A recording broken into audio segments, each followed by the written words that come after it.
Good afternoon and a warm welcome to all of you.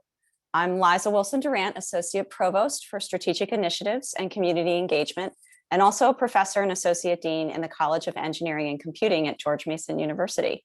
So I'm really excited about today's event. It's part of an ongoing series called Arlington Forward and celebrating the convergence of digital innovation across all disciplines at George Mason, and here especially on our Arlington campus. So we're in the midst of the design of a new approximately 400,000 square foot building on this campus that will be the nexus of all we're doing at Mason in the digital innovation realm.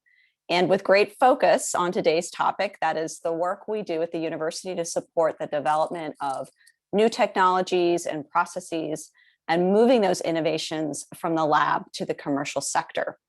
So you may know, or you may not know, but hopefully we'll learn today, Mason hosts a spectrum of wraparound services to support entrepreneurs, including our work to run the small business development centers for the Commonwealth of Virginia, and also our pro bono law clinic to support entrepreneurs as they seek to develop new companies. So we look forward to providing additional program to support entrepreneurship, and especially as we expand the Arlington campus. So the background behind me is a conceptual drawing of the new building we plan to deliver to the community in 2025. And we're really looking forward to the future when we can welcome the larger community back inside our buildings and the new building to work and learn alongside with us. So until then, we're excited to continue to engage with you through events like today's event virtually. Through the Arlington Forward series, we've examined so many diverse topics this year, such as the digital divide, the role of AI and learning in human-machine partnerships, challenges of data privacy in the era of big data. And I'm excited to welcome you to today's event, where we will focus on intellectual property as the entrepreneur's core asset.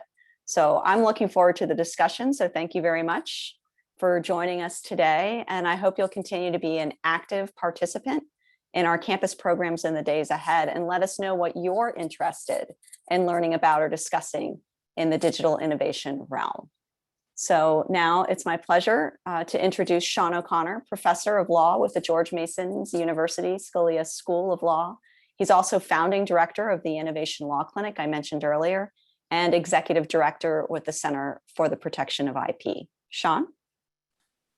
Hey, thanks, Professor Durant. It's been great working with you on everything for IDIA and the new building. We're all so excited for when that's actually going to open up in a number of years. But I also want to mention that we'll have what we're calling a showroom space in the Vernon Smith Hall that is a week or so away from occupancy. And so in microcosm, there'll be a lot of the services that will be in the new building will be in Vernon Smith Hall starting mid this summer and later on. So I can't say enough about how excited we are. And Professor Durant has really been just key in leading this whole project. So thanks again, Professor Durant. Thanks for the introduction.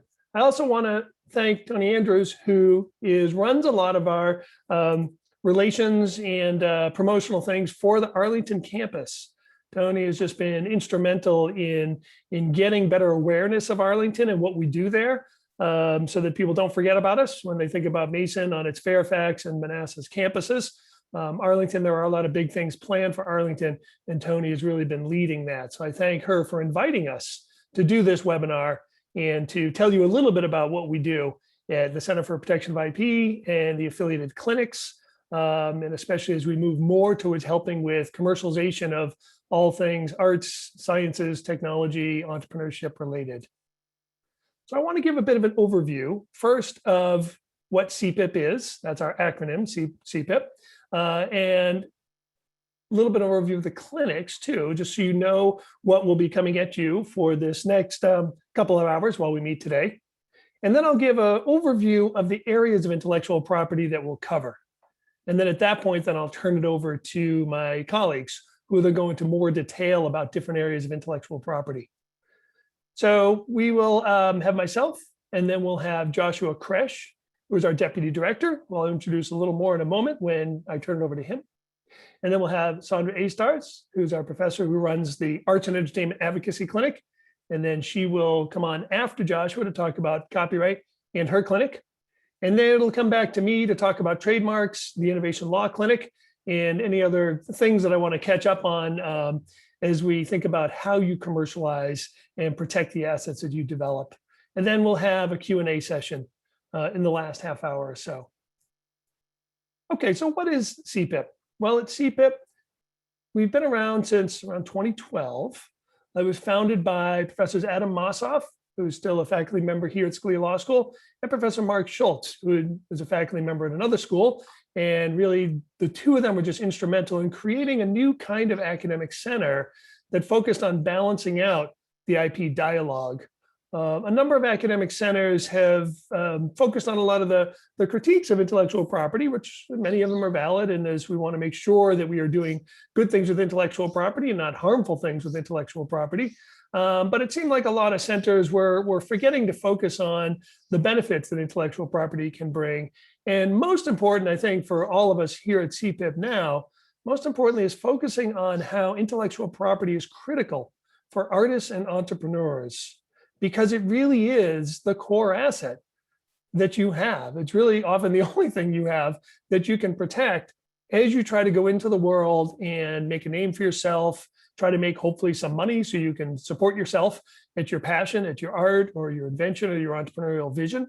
And then ways to enforce that so that you don't get just steamrolled by someone else or have your ideas taken out from under you. So a lot of the mission behind CPIP was indeed to help focus on some of that and the ways that that can be helpful to people. So CPIP runs a number of events every year. We have an annual conference every October. This year's theme will be artificial intelligence and intellectual property. So I think a lot of you will find that fascinating as we do. We'll be focusing a little less on a lot of times people focus on now the general artificial intelligence, the day when artificial intelligence is essentially creating everything and inventing everything. And that's kind of fun sci-fi stuff. It's not quite here yet. So instead, what we'll be focusing on is how AI is being used right now, usually as a way to augment researchers in life sciences, to help them identify drug candidates, molecules that they can pursue further to see if they can actually work. Artists are using AI to help them, think about new kind of creative avenues. In innovation, where we have things like computer chip design and software and other computer hardware, again, using AI as a tool, a support tool that can help open up new avenues of inquiry. So AI is something that's here and now and being used, especially in its form of machine learning. And there's lots of really fascinating questions for what's going on with AI right now. So that'll be our fall conference. We run that again every year, and you can check to our website, which will then has all the information on the programs we run. We also, in the summer, run every year a summer school where you can get a grounding in primarily US intellectual property in about 2 weeks. And we run it in conjunction with the World IP Organization, or the acronym of WIPO. We're proud to be the only WIPO-sponsored summer school in the United States. It's an honor to us that they've chosen us consistently for a number of years. And we'll be running that again in June. So if you're interested in finding out more information about that, potentially joining us for it, then the information again is on our website. Beyond the WIPO Summer School and the annual conference, then we also run a number of roundtables in which we bring together academics and industry experts to talk about the most current issues in different fields.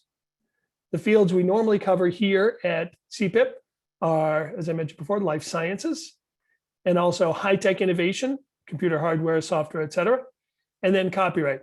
And the copyright covering all the areas of books, movies, music, TV, all sorts of content industries. Although I know, again, Professor Aistars doesn't like when I use the term content. And I get it too. It can be a little, makes it sound a little too commercial. But anyway, so all of the great creative industries, then we cover those as well. So we do these roundtables throughout the year, and then we often run other one-off events. And then beyond our events and conferences, we also publish a lot of things. We have the Edison Fellowship program, where we bring in people interested in learning how to write more, particularly law review style articles. And they come in for a year-long non-residential fellowship, in which then we have them teamed up with just superb senior commentators, experts who really can help you understand and write better in the particular topics you want to write on. So we run the Edison Fellowship every year. And then we have some other fellowship programs for sort of one-off projects. And then we run our blog, and the blog, again, you can find on our website, where we have timely information about current events. And then we also do op-ed pieces and policy briefs, which are slightly longer than blogs, but not the length of a full law review article. So we have a lot of impact writing that we do, and it gets out there into the world. So that's CPIP in a nutshell. I now want to talk about a little bit the kinds of intellectual property that we're going to cover today. And we'll go through those areas. And then towards the end, when I come back, I'll help give a sense of how you think about building your portfolio across all of those areas of intellectual property that we'll discuss. I'm going to open up my slides here just to give this quick overview of the types of intellectual property. This is especially important for those of you who are not familiar yet with intellectual property in all of its categories. Okay, so I think the slide should be up there now. And so we have is basically 4 areas of intellectual property. Patents that basically cover products and processes. So things that you're going to build and then sell as units, tangible things, those kinds of products then can be covered by a patent. And then the process by which you build things. And all of this stuff should be so-called useful articles, things that are useful in the sense of helping with, health, shelter, transportation, all kinds of utility-based things like that. That's the subject area of patents. And getting a patent, as Joshua will go through, requires a good bit of time and expense. So it's not something you take on lightly, but yet it has a very strong impact on your ability to get investment, angel and venture capital funding to come in and support you through the R&D and commercialization process. Next up is copyright. And copyright covers most of the creative industries, although some notable things like fashion don't really get protection by copyright, at least not directly for the purely aesthetic elements of it, which may be a surprise to some. But a lot of the core areas of creative expression, like again, movies, TV shows, music, books, are all covered by copyright. But what's covered is the exact expression, nothing functional about the expression. It has to really be the exact expression. And then anyone who tries to copy that too closely can be then an infringer. The third area is trademarks. And trademarks are quite different in that what their role is to signify the source, meaning where a product comes from or a service. Now, interestingly, it doesn't have to actually show who that source is, but you have to have confidence as the consumer that when that mark is on something, that then it comes from the source that you bought that thing from before. And trademarks is quite broad in that it's not just particular images or names. It can also be sounds, colors, even smells. We'll go through more of that later on. But again, trademarks play a critical role in helping consumers have confidence that they're getting a product from the same source that they bought that product from a month ago or a year ago. And then finally, trade secrets. And trade secrets is interesting because it's not something that you register with any federal or state agency. So patents, as I mentioned, you have to go through a lengthy examination process. Copyright, you register, and it's not as intense of a process, but you still are registering with the Copyright Office. Trademarks, you can go with just common law rights that I'll talk about later, but you can also try to get federal registration, or many states have state registration. So all 3 of those, patents, copyright, and trademarks, have a kind of registration component to it. Trade secrets does not. And so basically, as I often tell my students, you act like you have a trade secret, and then hopefully a court will agree later on when you try to enforce it that you took adequate steps to then protect something of commercial value that was not publicly disclosed. Okay, so with that quick overview, I want to now turn it over to Joshua Kresh. I'll give a quick introduction of Joshua. We are just thrilled that he was able to join us. Started actually a year ago now. It's been the COVID year, so it's kind of just flown by. So Joshua came to us from a major law firm, DLA Piper, and he worked at other major law firms doing all kinds of patent work and other IP-related work, and has a fantastic track record in working with clients on helping them protect their intellectual property. So he joined us last year in the role of deputy director, which means that he runs a lot of the day-to-day operations of CPIP. So again, we couldn't be more thrilled to have Joshua. Joshua, I'm going to turn it over to you to go through the module of patents and trade secrets. Thanks, Sean. And thanks for pointing out the WIPO Summer School. I will say to anyone watching who has an interest in IP, either for their own company or just in general, we're going to do an intro for each of the areas today in 20 to 30 minutes.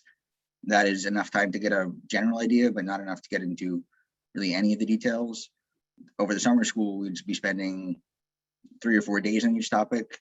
And if you're interested, that's a much broader and deeper dive, and I highly recommend. Okay, I'm going to share my slides now.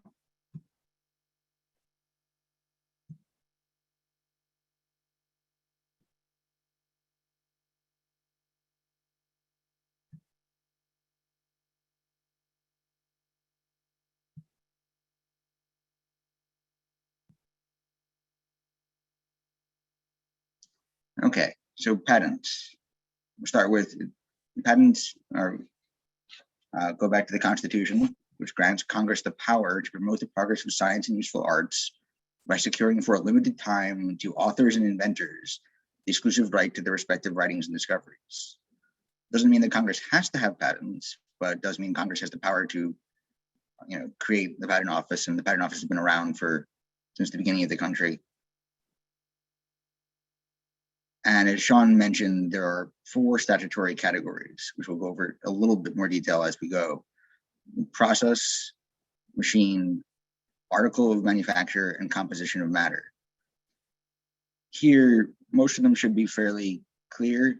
Processes have been a little bit different than the other categories, and I'll get to that when I get to eligibility a little bit later on. But for your purposes, it's worth knowing that if it's a machine, you can get a patent on it, assuming it meets the other requirements. Same is true for article of manufacture, and same is true for composition of matter. And if it's a process, it might be eligible, but it's not that simple.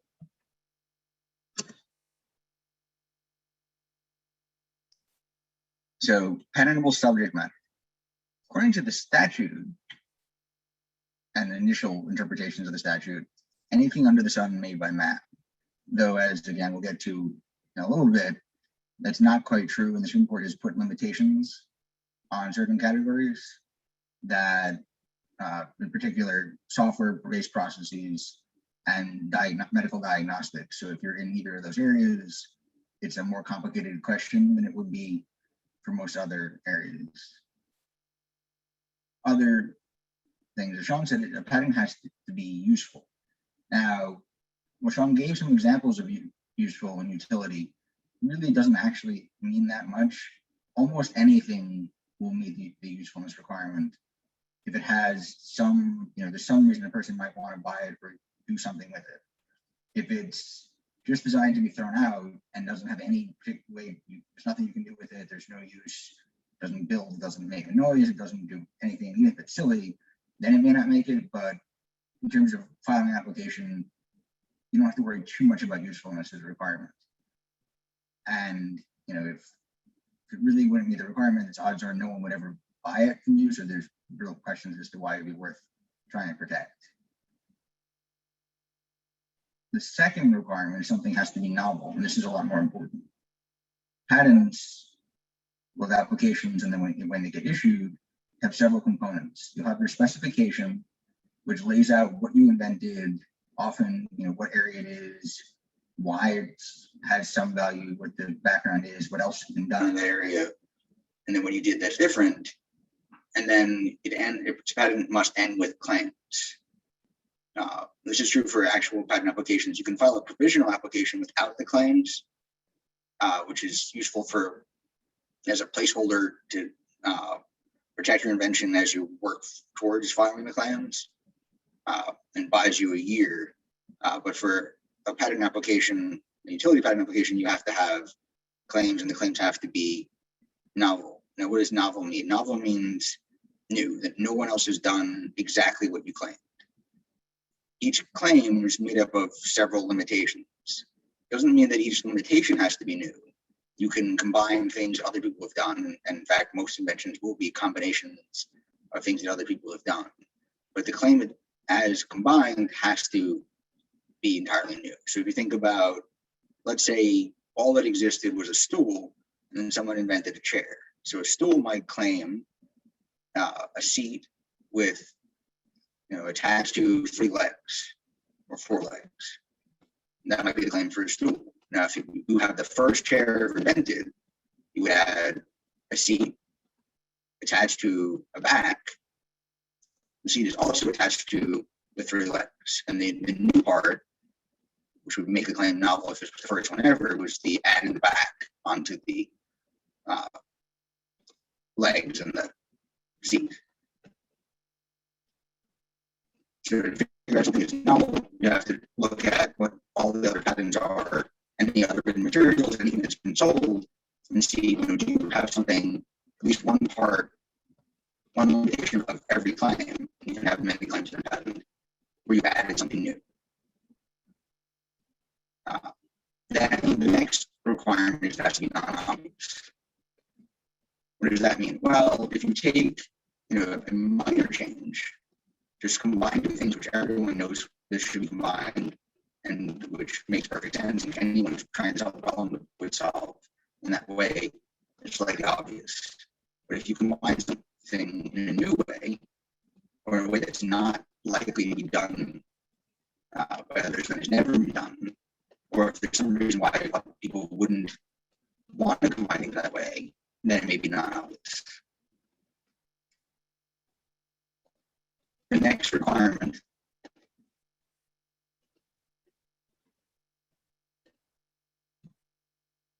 I see there's a hand raised. You can go ask questions in the Q&A box. That's probably easier than allowing people to talk. So please try that. I also see there's something in the chat.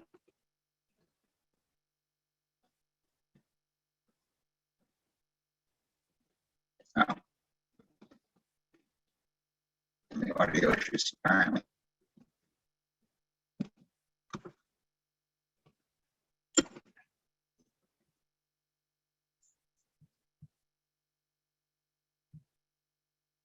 All right, I stopped the video. Hopefully that helps with the audio. Yeah, and Don, if you want to ask your question in the Q&A, I'll attempt to answer it. So after we get through non-obviousness, the next one is enablement and written description. What does that mean? So patents are not written for the general public. They're written for other people in the same area. So if you're patenting a particular type of machine, it's other people who work in that field. Same thing as if it's a patent on a new molecule, it would be chemists. If it's a new drug, it would be someone in the pharmaceutical industry. And they have to be able to read and understand what you wrote. So written description means that you actually describe what it is you invent. And enablement means that someone of ordinary skill in the art, which is a technical term, but it means someone who fits the requirements for that area of invention, could make what based on reading your specification, your claims, could actually build what you claimed with a reasonable amount of experimentation. So it doesn't mean they have to be able to do it in a minute or in a day, but if someone were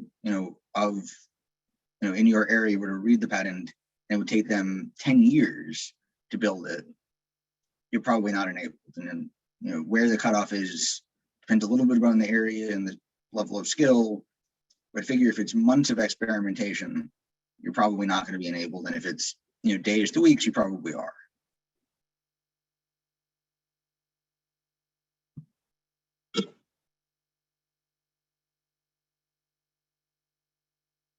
Okay, so the US used to be a first to invent system, unlike the rest of the world, which has always been first to file, which means if you invented and someone else filed an application first, but you could prove that you had started the process earlier, you could still get the patent. That's not really true anymore. There's now a strong reason to go and file earlier rather than later because you can't swear behind things the way you used to be able to. There also are bars that you should be aware of as you're thinking about your products and your inventions and whether you want to file an application. Quickly, if you publish something which explains how your patent works, it's an article, you show it in public, use it in public for demonstrations, or you sell it, that sets a bar. You have a year generally from any of those events to file your application. Otherwise, it just goes to the public. And the point of that is, patents exist to get people to disclose their invention and share how they do it, but then you get certain rights. But if you've already been using it and then you take it away from the public later, that wouldn't fit the requirements. And that's why you have limited time from when you start to show things. Now, there are exemptions if you're using it in public for the purpose of testing it out, but you really have to be testing it. You can't be selling it. You can't be just running it for months or years without having some changes. But if you're modifying it and you're not quite sure what the invention is, then you have likely extra time. As I mentioned earlier, one way to basically hold your rights is to file a provisional application. There you have to include the specification that you would include, but you don't have to have the claims yet. And that gives you basically a hold for a year where you can then file the rest of the full utility application and keep your spot. So if someone else in that year files an application or publishes something or starts selling something, you're still likely to be okay. Okay, assignment and shop rights.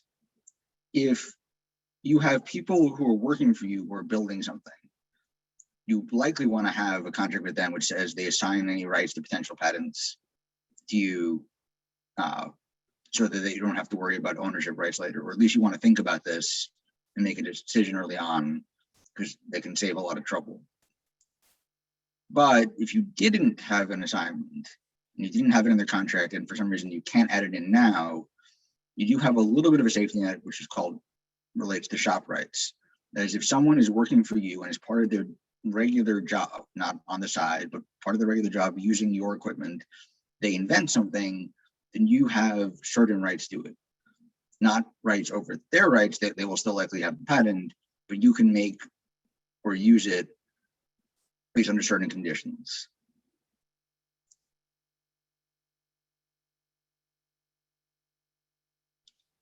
Don't have time to get into too many details on federal funding and the tech transfer system, but it's worth knowing that that even if the government were to provide grants, which ultimately lead to a patent invention, you can still get a patent.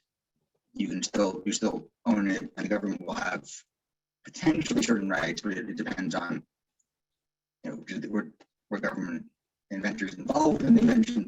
Was it just funding? How much funding? How much did you do after?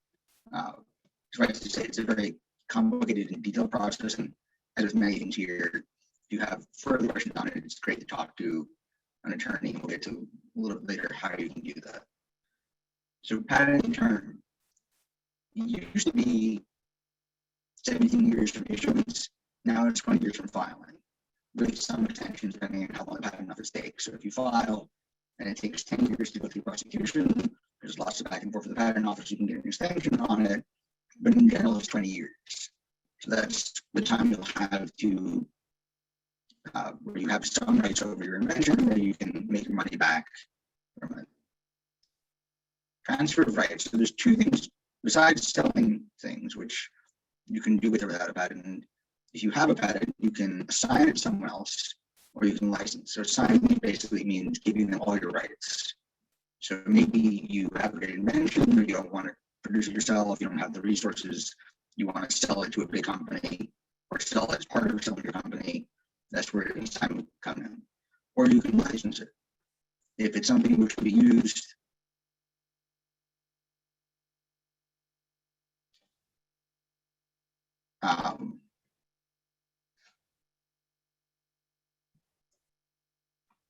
see, people are having some trouble with the audio. I will see if I can dial in.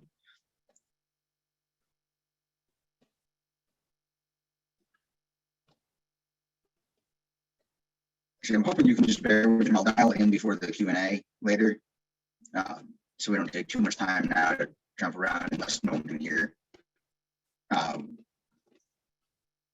so licensing, if you have something that's going to be used by many companies, you can have an exclusive license just the one, or you can have many. And if you have a product, which let's say is a good component for a lot of companies to buy, and if you think many people may want to make your product, you can then license it out, and that's a way to generate revenue from the patent. Okay, so when do you want to consider filing a patent application, or at least talking to an attorney about it? So you have to disclose your invention for some reason. If you have to disclose it, then trade secrets, as Sean mentioned, won't work. And once you disclose it, you're going to be setting the deadlines for when you can file. So that's a strong point to think about. Okay, is this something which I would make sense to protect? And you have the resources to do so. Another question is how easy is to reverse engineer, which relates to disclosure. If someone can buy your product or look at your code and figure out what you did and how you did it, then a trade secret is not going to help you. And if you want to protect it, you'll basically need to have a patent. If something is very hard to figure out, then a trade secret could be helpful, and you may not need to file an application. Other reasons, so looking for outside investment. As Sean mentioned, as we get to a little bit later, often, though not always, angel investors and venture capitalists will look at patents as one of the major resources from a company. And if you're looking to try to raise revenue and show that you have some, own some part of the market, show that you have patent, at least applications on file, can be very helpful there. In most Joshua? areas. Yep. We're going to actually switch over to Sandra now, so then we can resolve your audio issue, because it's great content, but I'm just nervous that people are not hearing it. Okay. All right, so why don't we do that? We're going to switch over to Professor Sandra Aistars to move into our copyright module, and then we'll come back to Joshua when he resolves his audio issue, which can probably be done by calling in or other mechanisms. So let me introduce Joshua. If you can stop sharing your screen, then we will, Sandra will be able to put up her slides. So I'll introduce Professor Aistars, who has been with us for many years. And before coming to us, she had been running the Copyright Alliance, which is just a fantastic nonprofit organization that helps to get the word out about the value of copyright and what it can do for the creative community. And before that, she had been an executive at some major media companies, and then partner at law firms. And so Sandra has just a wealth of experience. So Professor Aistars, when she came to join us then, she not only joined us to help run our copyright program at CPIP, but also to build this clinic, the Arts and Entertainment Advocacy Clinic, which has just done wonderful work over a number of years now, especially in the area of helping clients with amicus briefs and policy writings, and working with the Copyright Office to do all sorts of great stuff. But I don't want to steal her thunder by saying all the great stuff they do, because she will talk about that in a moment. So I'll turn it over to Professor Aistars now. Thank you. Thank you, Sean. Let me just make sure. Am I off mute? You are. Okay. Sharing screen, it's hard to tell. Great. Thank you for the introduction. And one of the things that we do in the clinic, along with the advocacy work that we do, is advise individuals and small businesses in the arts on a pro bono basis on how to protect and monetize their works, and how to build a business with the intellectual property assets that they have. I'm going to go back to one of the things that Joshua shared with you, which is, again, U.S. Constitution, Article 1, Section 8, which is the IP clause. I just want to start here because IP is crucial to protecting what you own in the cultural and the creative industries and making money from your original works. Copyright is particularly important for the creative sector because it allows creators to protect the creative and the expressive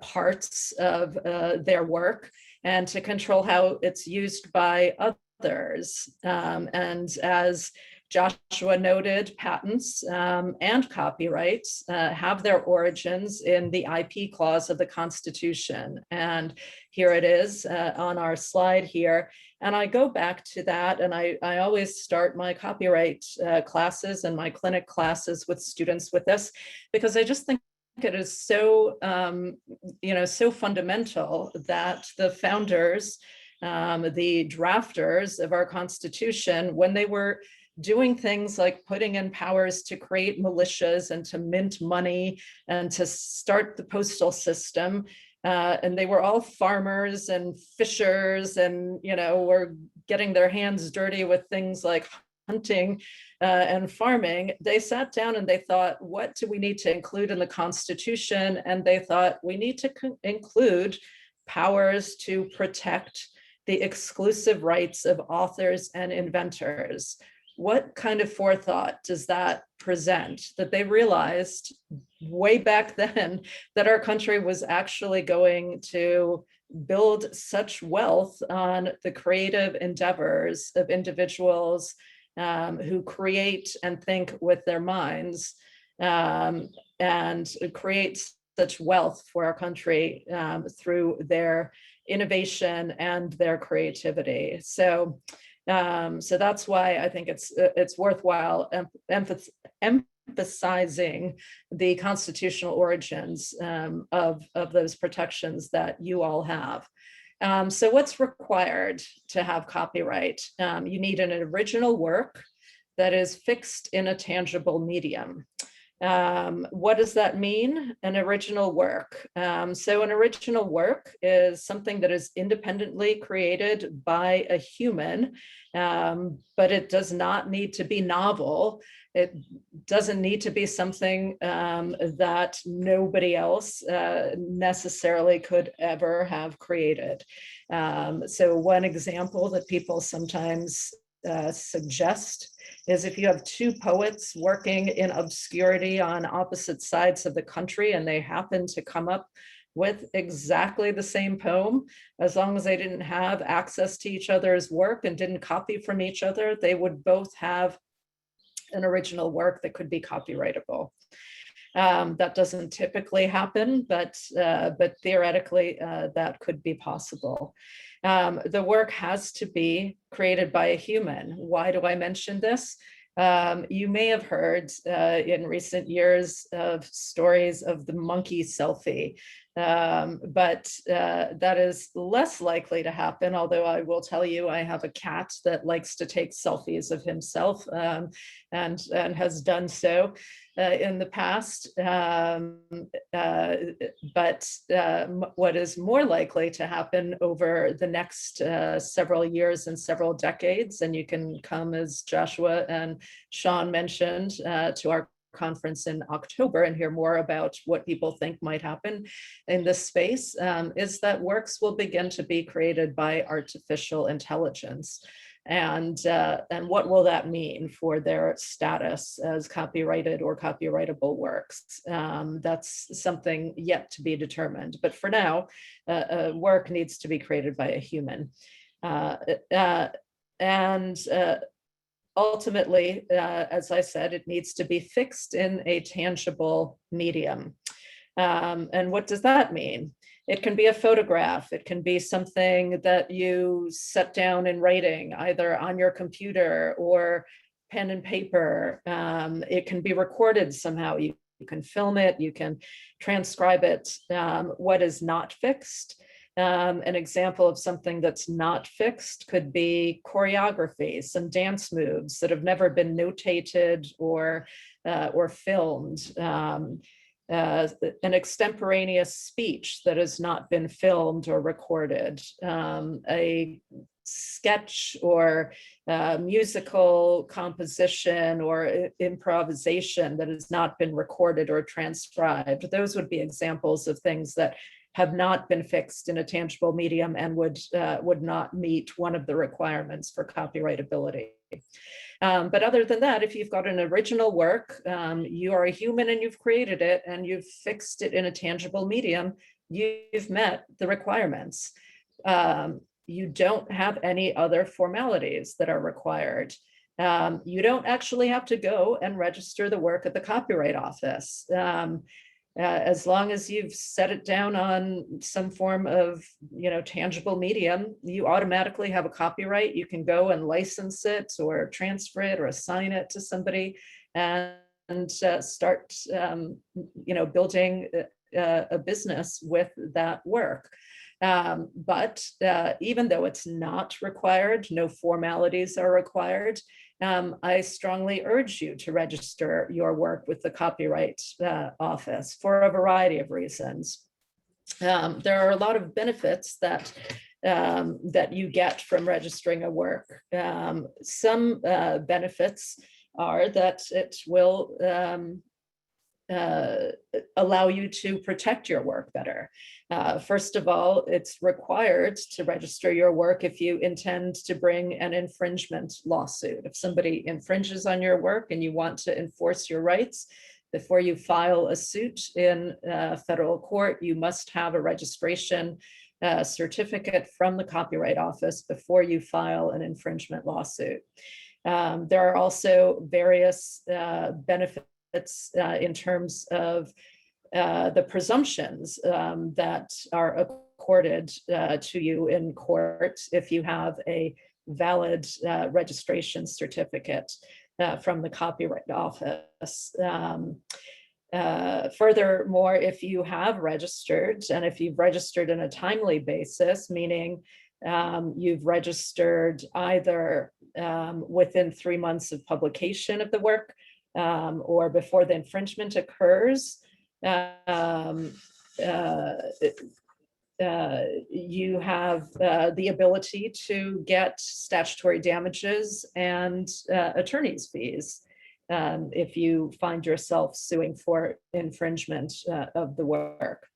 And finally, it also creates benefits for you in terms of creating a public record and facilitating licensing transactions in your work.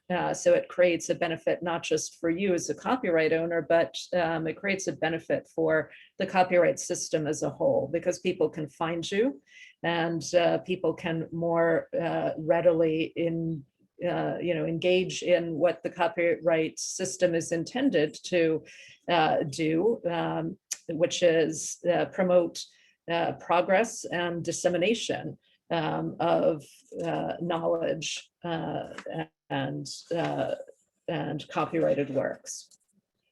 So let's talk about copyrighted works and copyrightable subject matter a little bit more specifically. There are a variety of categories that copyrighted works fall into, and I've listed them here.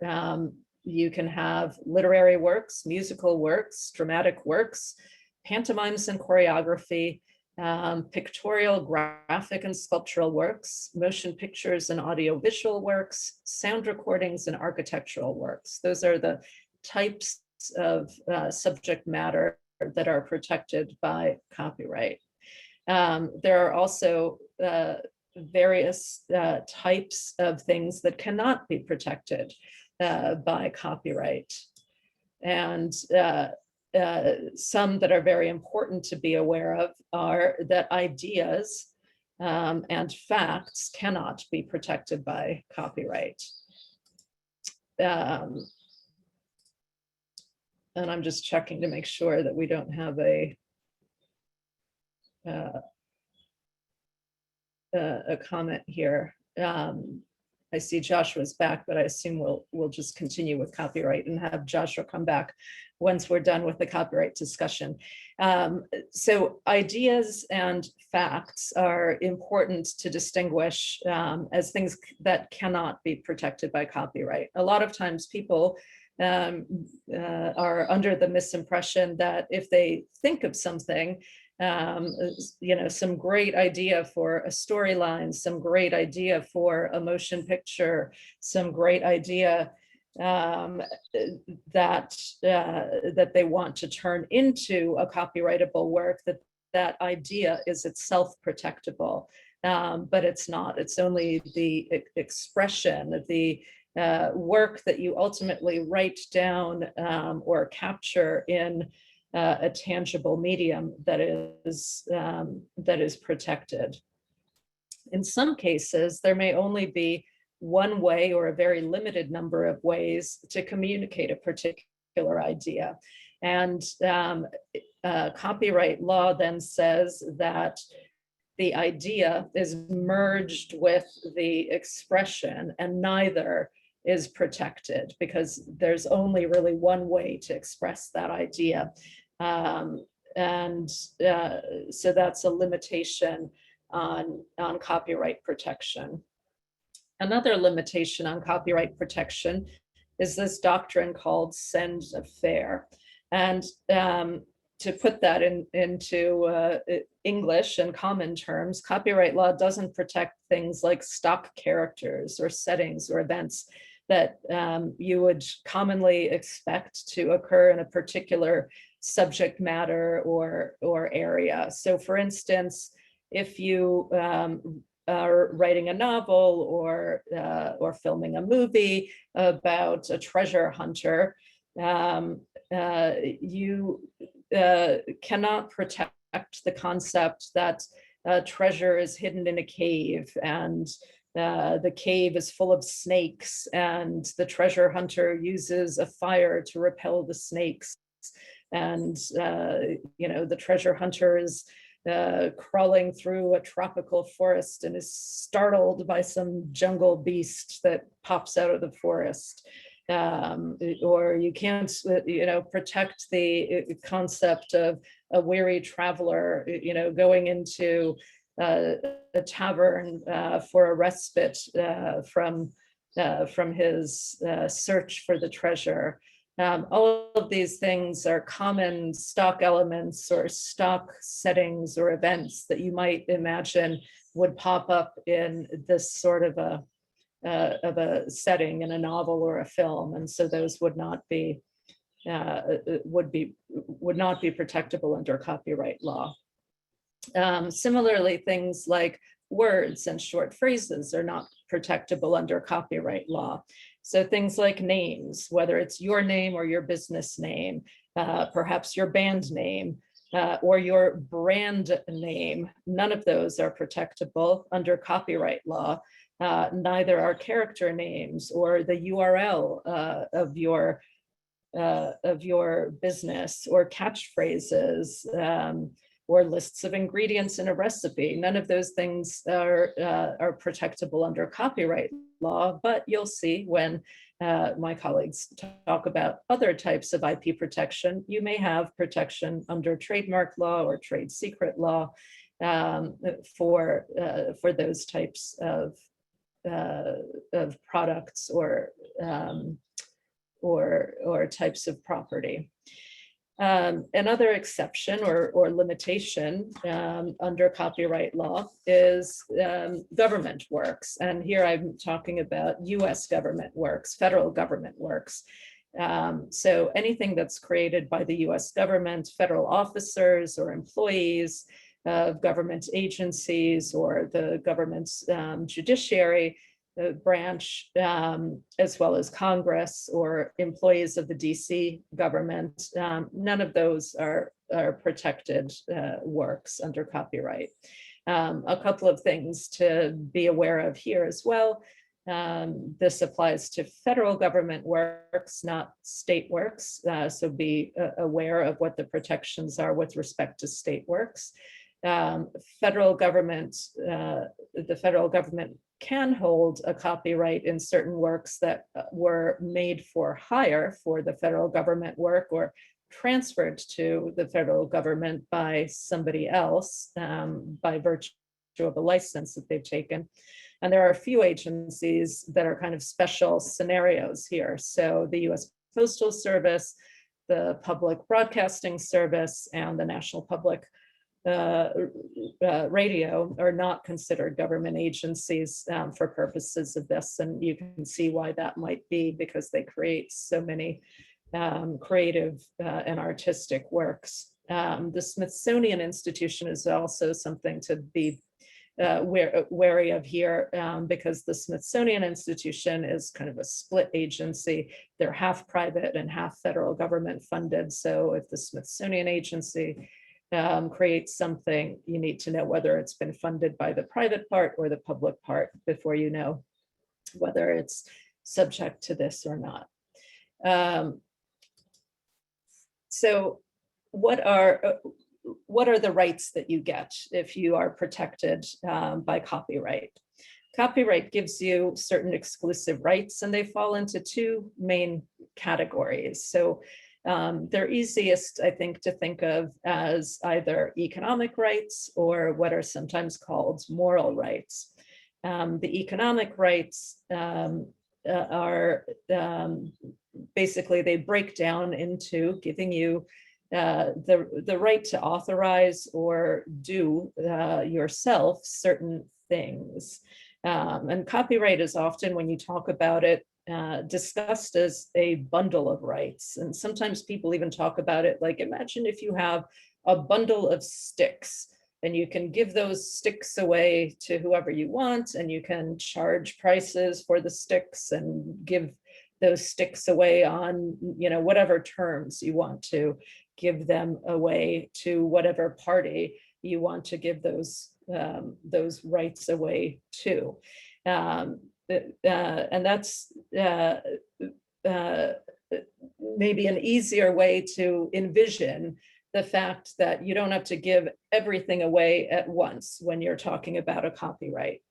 So the types of things that you can do, imagine you have written a novel, and you are talking about what economic rights you might have with respect to this novel.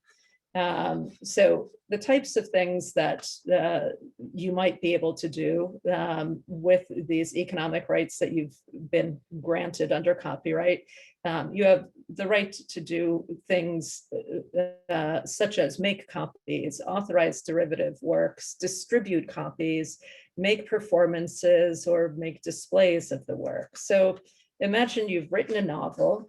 What could you do? You could prevent others from making copies of your work while you yourself make and distribute copies of the work, or enter into a license agreement with a publisher to help you make and distribute copies of the work. You could authorize a trusted collaborator to make a derivative work of that novel, such as a film, or maybe a translation of the novel. You could also perhaps license your rights to somebody like a producer of a audiovisual work, of a film, to further authorize the broadcast of the film embodying your work. And that work could then be communicated to the public, including by making it available online, through Netflix or other video services, or on demand. And you, the producer, could authorize the renting or lending of physical copies of the work. You could do all of this for profit, while at the same time, you could have also retained for yourself certain rights. For instance, the right to license the work for performances, for charitable purposes, for instance, to benefit nonprofit groups that you might want to allow to use the work for their charitable purposes without a fee. So you can imagine the various ways you could divide up and authorize various parties to use your work under different circumstances and for different fees. The second set of rights, these that are categorized as so-called moral rights, are personal to the author. And those are rights that we're less familiar with in the United States, although we are technically required to have them in the United States.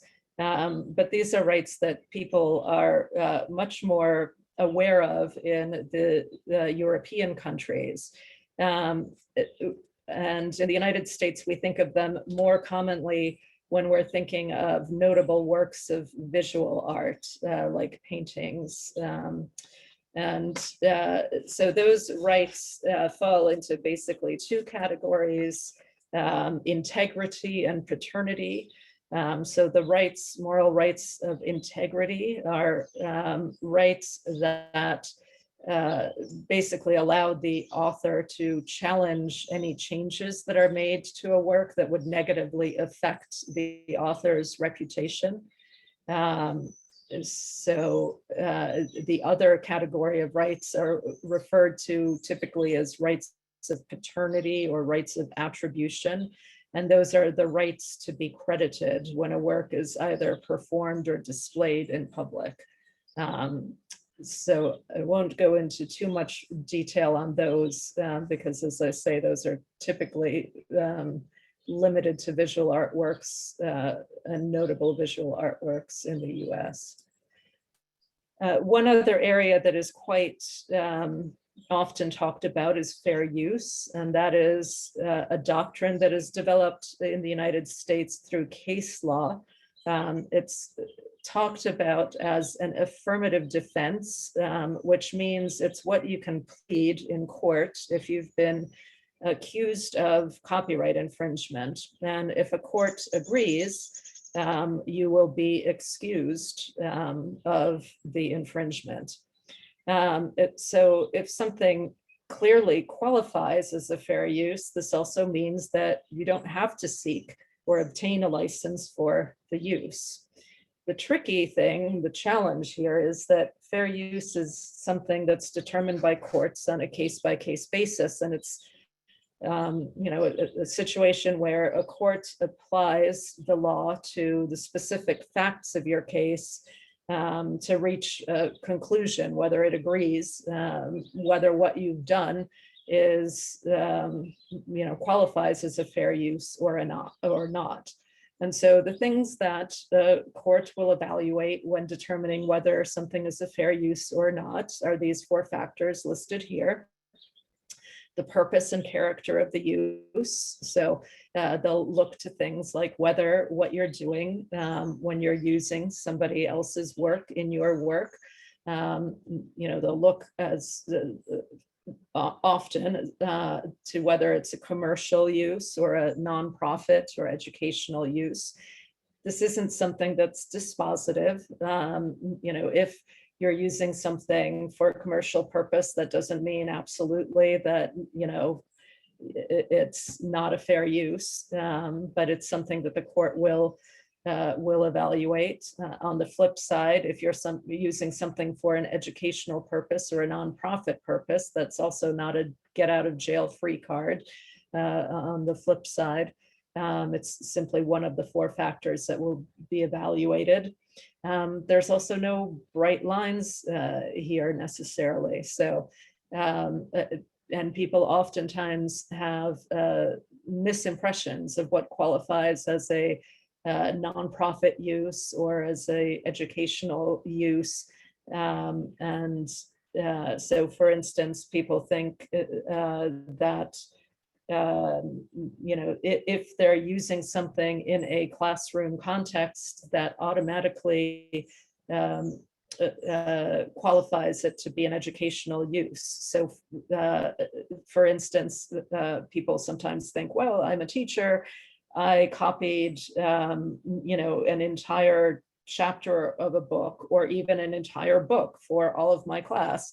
It's an educational use, I'm using it to teach. No, that is not a fair use. It's not, it doesn't qualify for all of the other factors of that a court will evaluate. So you must be careful as you're going through the test to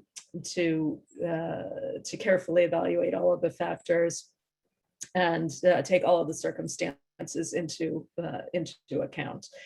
Similarly, simply because something is done in the context of a school setting doesn't make it an educational use. So for instance, if you're putting on a performance of a musical in a high school setting, that doesn't make it an educational use. Educational uses are, are limited to face-to-face educational instructional use in a classroom setting.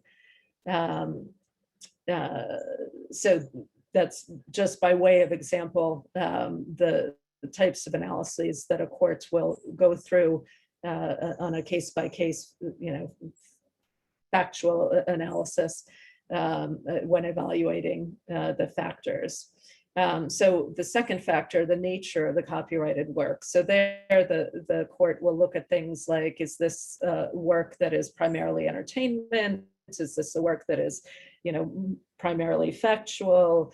And that may factor into how much, how much, protection the court gives the work in its analysis. The amount and the substantiality of the portion used in relation to the copyrighted work as a whole, that's pretty straightforward, but again, not a bright line. So you can't say, well, I only used 30 seconds of this musical work, so I'm in the clear. The court will evaluate this issue as a whole, and will also take into account things like, is this the heart of the work? Did you take the best part of the song, or did you take the key element of this film, or the crux of this photographic work or visual work for your purposes? All of that will play into the factual analysis. And then finally, the effect of the use upon the potential market or value of the copyrighted work. Have you stolen the market from the original work in some way? Have you caused a great harm to the original user of the work? So these are all factors that the court will evaluate, and no one factor weighs over the other factors.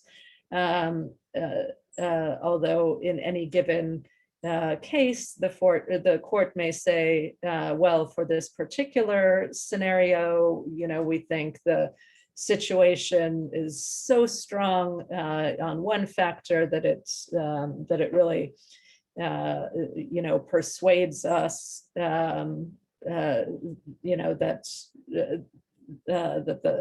the case is stronger for either the plaintiff or the defendant, but the court is instructed by the Supreme Court to look at all four factors together as they do their analysis.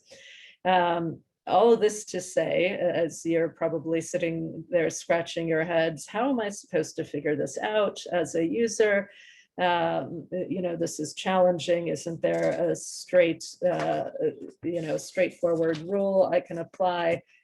There isn't necessarily a straightforward rule you can apply, but as a practical matter,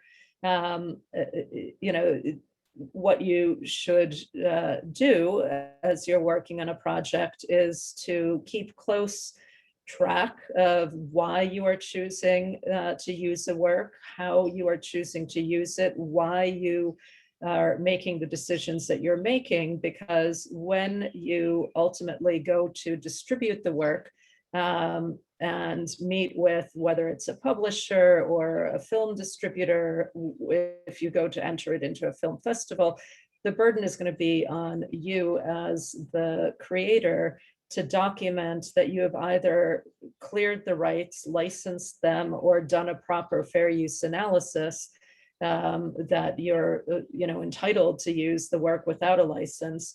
And so as a practical matter, you'll generally need to either demonstrate that you've done this analysis yourself, and this means either getting errors and omissions insurance, which your insurer will either ask you to get a fair use opinion from a law firm that says, okay, this is the analysis that the documentary filmmaker went through in choosing to use the clip and why they can use it.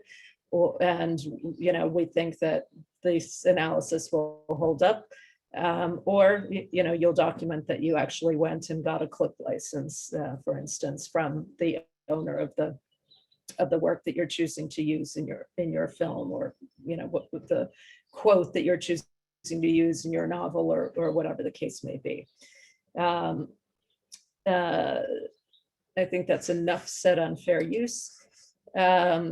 Quickly on securing and transferring rights, a couple of words about the work for hire doctrine. This is a doctrine that applies in two particular distinct scenarios. It occurs if a work is created by an employee in the regular course of the employee's duties for the employer, or if it is a certain type of work that has been created pursuant to an express written arrangement where a party has commissioned a work specifically under a written agreement that has been signed by both parties. And the commissioned works that we're talking about here are limited to certain types, certain categories of works. Most commonly, we're talking about audiovisual works, motion pictures, and those are the most typical examples because you can't really effectively license a motion picture in the marketplace if the producer doesn't hold all the rights to all of the disparate elements that go into making a motion picture. So, producer needs to do things like get the underlying screenplay, get the rights from the actors who will be performing there, get the rights from the director who's, shooting the film, get the rights from the composer who's composing the music, get the rights from the various other creative participants. And so the most effective way to do that is through work for hire arrangements. But there are other examples where rights can be commissioned, and those are for things like compilations or instructional texts, or commissioning supplementary works to things like books where you're, getting forewords or illustrations or maps or charts or tables or explanations, things like that that are intended to be used together with another work. And in such cases, if all of the statutory requirements are met, it's a particular type of work, you've got a written agreement signed by both parties,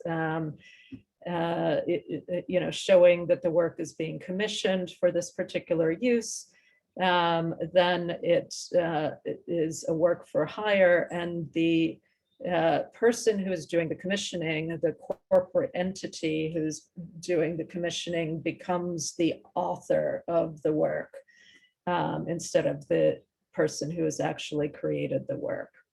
So what does that mean for the term of the work?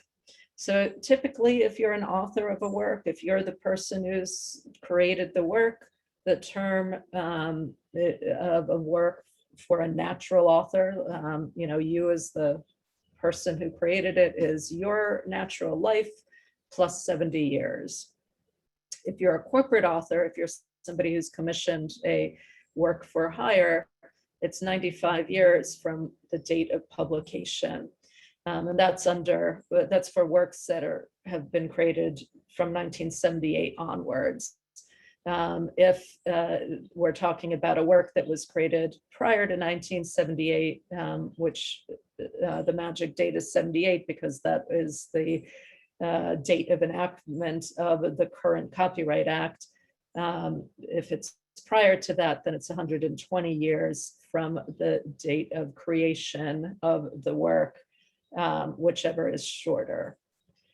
Then finally, a couple of quick notes. Sometimes if it's not a work for hire, what a party will do is take a assignment of a copyright. So rather than taking a license, like in that scenario that I talked about a couple of slides ago, where you as a copyright owner retain some rights and license other rights to a collaborator or distributor, in certain situations, you either because you lack the bargaining power or you simply don't want to bother with retaining rights and think somebody else will do a better job of it in exploiting the rights for you, you can transfer your rights by assignment.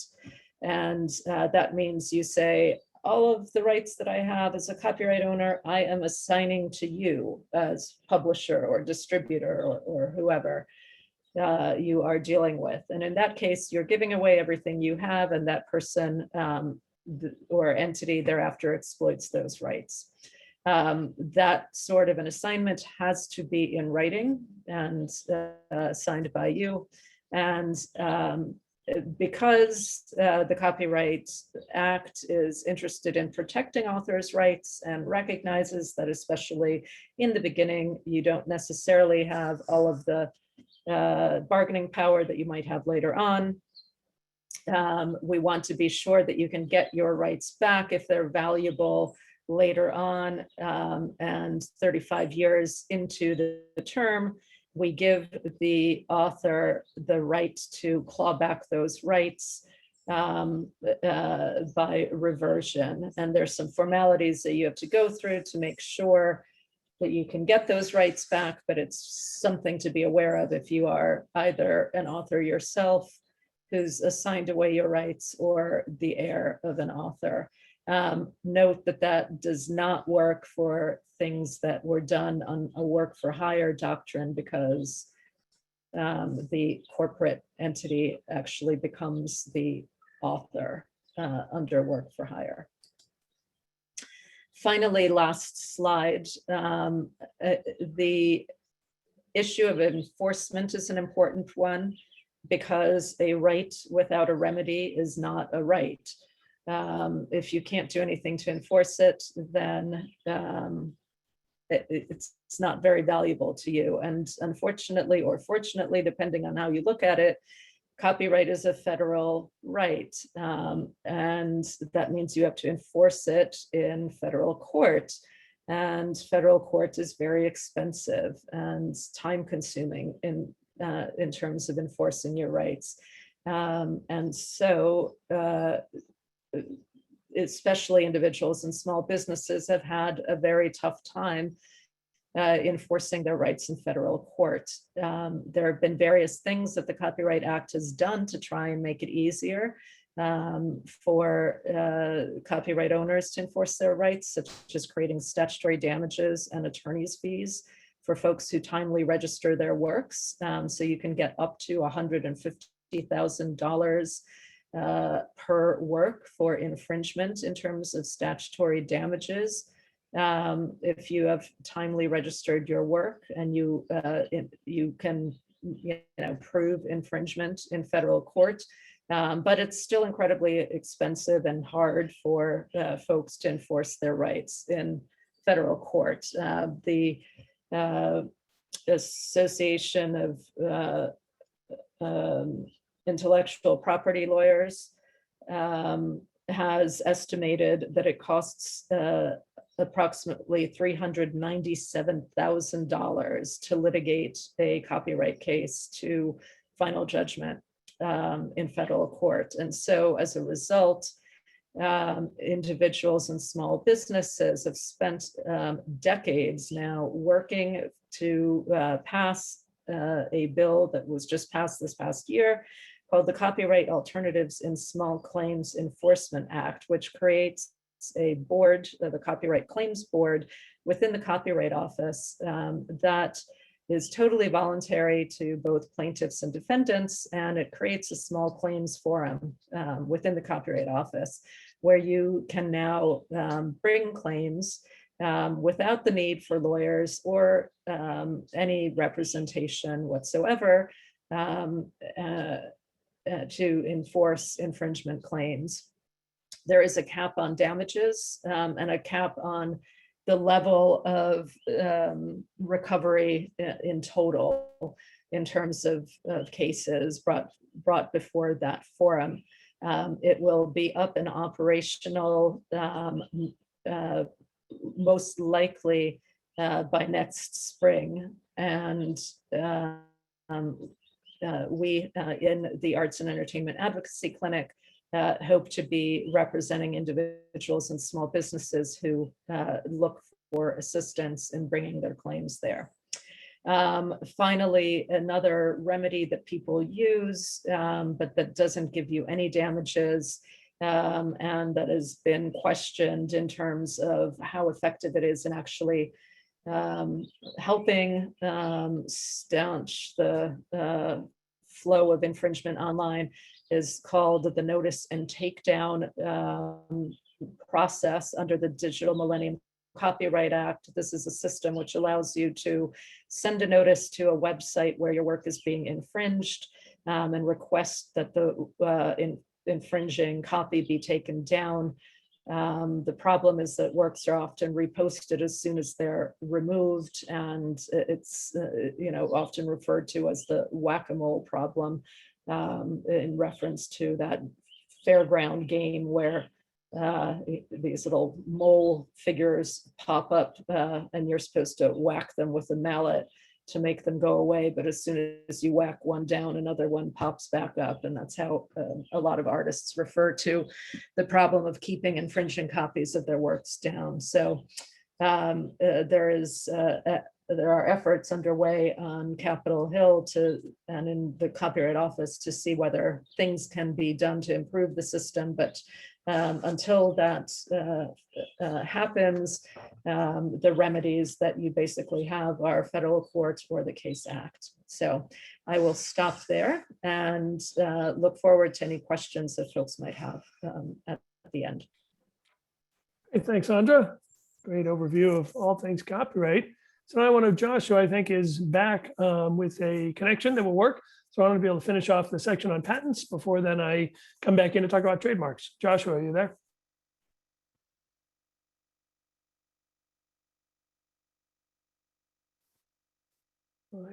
Hi, can you hear me now? Yes. Hi, Sean. Okay. I'm going to share my slides again. I don't know. See if we can finish. Okay, so hopefully this is better than before. We're talking about when to consider patents. So we mentioned outside investment. So we're interested in licensing. If you have the invention which you don't want to produce yourself for whatever reasons, but you'd like to license it out because you think other companies would be interested in producing it or including it as part of their larger products, then you can certainly do so without a patent, but it's a lot easier if you have a patent, so you can go to them and explain why they actually have to make a deal with you, and you can include the license as part of the contract. Additionally, there may be some trade secret parts of that component, which we can get to in a couple of minutes. But again, the patent is a strong factor in whether or not you can actually license out your products. Another thing to consider is there significant value in your product in one or a few inventions? You think about, some inventions, the entire thing can be covered in one patent, while other things might be a very small component as part of a cell phone. So, example, cell phones today, cars are this way too, may have thousands or tens of thousands or hundreds of thousands of patents that cover all the things. And each little one may have value, and it might be worth it if you have an invention in that area to file and pay for an attorney and pay for filing fees and take the time for it. But if it's a small, relatively minor addition, you may not be able to recoup the cost, and it may be something at least to consider. Can you get enough value from it over the life of the patent that it makes sense to go forward? And this is something which you can, any good prosecuting attorney can help you think about that. Okay. So I mentioned way back a while ago that while anything under the sun made by man is theoretically eligible, that's not exactly true anymore. And that's because the Supreme Court has had a number of cases where they've heavily limited, or at least potentially heavily limited, computer-based inventions and medical diagnostics. So if in the exemptions we're talking about here are abstract ideas, generally in computer inventions. So if you have something and say, do it on the computer, but it's already been done either by hand or by some other thing, that's not enough. You have to, at a minimum, in their claims, show why your invention is making the computer do something better than it could do before. And it's not just faster. It's adding some kind of new functionality, or doing something in a way that could not be done elsewhere. And the law for this area is still relatively muddy. So it can be hard, even if you talk to a good attorney, to be positive if you can get a claim. You could probably get something issued, but whether it will hold up in court is difficult at this point because the law is changing. There are many court cases that say what's not eligible from the Supreme Court and from the federal circuit and from district courts. And there are a few court cases on what might be eligible, but they haven't set a direct rule saying, well, if you do this, it's clearly enough. And if you don't do this, it's not enough. So for software-based claims, a lot of thought has to be involved. Same thing true for medical diagnostics. If it's a law of nature, if you just figure out that certain markers tell you something, it's probably just claiming test for the marker and then tell the person what you found likely isn't enough. If you have a new way of testing or some whole new process, that may be enough. But just figuring out that some biological marker is really important, even if it's vital to health, isn't really enough at this point. Okay, so obtaining a patent. So if after all of this and thinking about everything I've discussed, what do you do if you think you have a patentable invention? So I will say you can file a patent application yourself. You don't have to be an attorney to do this. You're filing on behalf of yourself. But given the time and the complexity and the costs, I highly recommend that you speak with an attorney. Somebody you can find. There's plenty of attorneys you can pay for, or if you don't have the resources to pay, you do have a couple of options. So Sean had mentioned our clinics, and he's going to get into a bit more detail on the innovation clinic. Might turn it back to him in a couple of minutes, but the innovation clinic is certainly one option. And there we do have prosecutors who work with us who can help you to file an application if you meet certain requirements. And beyond what we can do, because we're a great center, but don't have a ton of staff, the USPTO, which I've got a link there, has a patent pro bono program with practitioners around the country, where if you follow certain requirements in terms of making sure you understand a certain amount about patents and go through some basic things and then file a provisional application, and you show you meet the funding requirements, which relates to the federal poverty level, they can provide you with a pro bono attorney who can help you file the application, which is a great option if you don't have the resources to do it yourself. So I'll talk a little bit about patent enforcement. So what can you do if you have a patent? The patent lets you control, at least to some extent, whoever makes, uses, or sells a patent invention. Some people think a patent's the right to make it, but there's no direct right to make it. Anyone can make, it's a right to stop someone else from doing something. Though because of Supreme Court cases, it's really, in most cases, more of a right to charge someone if they're doing something than necessarily to stop them, though it is still possible to get an injunction to stop someone under certain circumstances. So what do you do if someone is selling something which you think is infringing your patent? And infringing the patent means practicing at least all the limitations of at least one of the claims of the patent. So you have a couple of options. You could send them a letter, tell them you have a patent, that you think they're infringing, why they think they're infringing, and ask them to either stop or to pay a license.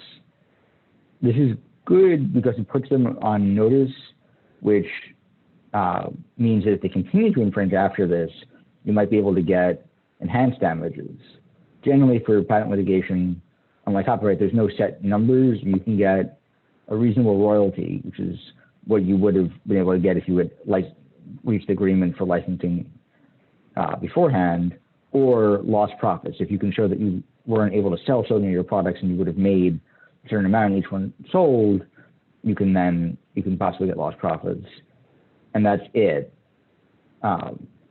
But if they knew about the patent, either because you have the patent number on your product, or you told them, particularly if you told them about it, and they infringed anyway, after knowing that they both the patent exists and that they're likely infringe, you can get enhanced damage, which can up to triple the either reasonable royalty or the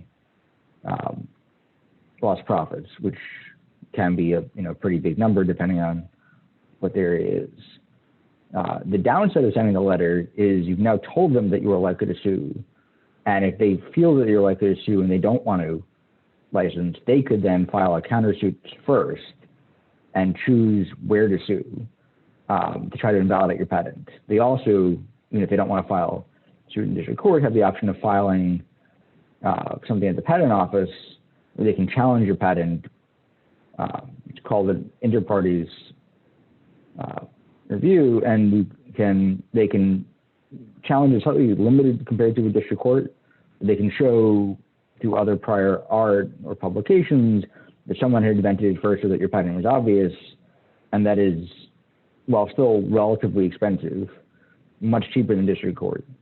IPRs usually cost $100,000 to maybe $300,000 to go through, while district court litigation for a patent is often on the realm of a couple of $1 million.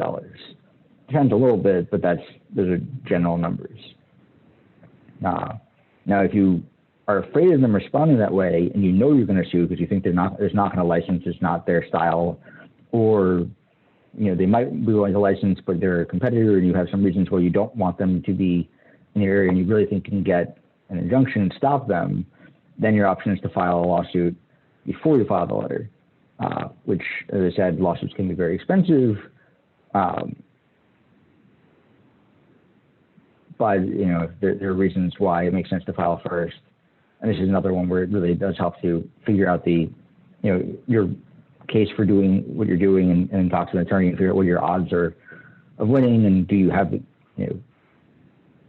resources to make it through the whole case, and what would you be willing to settle, and where all the numbers come in. Most patent litigation settles, so even if you really are set on stopping them, there's still a pretty good chance you'll end up reaching agreement at some point. It tends to be just a numbers game. How much are you willing to, if they pay you a certain amount, what's the amount where that paying you would be enough for you to let them continue, using your invention? And knowing that in advance can certainly help with how the trial proceeds. Okay, so what are the other options if you have a technical innovation? And this could be something which is done instead of a patent or in addition to patent, and that's the trade secret. As Sean said earlier, unlike patents or copyrights or trademarks, you don't actually file anything to protect it. You just don't tell anyone what you're doing, and you have to then try to protect it yourself. So up until recently, it was entirely state-based, or almost entirely state-based. But there are, the Defend Trade Secrets Act passed a couple of years ago and did add certain federal trade secret protections. As I just said, there's no registration or filing, and it has to be something of commercial value, which is not generally known by the public. And what do you have to do for a trade secret? You have to take reasonable steps to maintain it as a secret. Doesn't mean it's impossible to copy or to steal. That's, there are limits, but you have to, put up barriers. You have to have people sign contracts and limit how many people you share it with. If you have this great idea and you want to keep it a trade secret, but you post it on your website, well, even if you had a trade secret before, you certainly lost it then.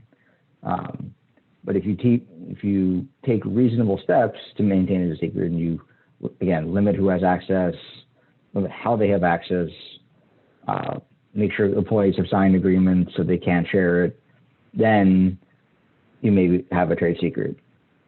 And trade secrets protect you from someone else stealing it. So if a corporate espionage happens, or if an employee leaves and tries to take it, trade secrets are very powerful. If someone comes up with it on their own, they don't provide any protection.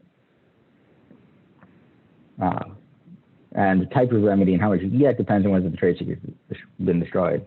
If someone is trying to flee the country with your data and take it to China to copy it, you might be able to get an injunction to stop them from fleeing and to take it away from them. But if they haven't shared it yet, there may not be that much money involved. On the other hand, if you have a very valuable trade secret and they have shared it and it's now publicly known and has no value to you anymore, then there may be lots of money involved.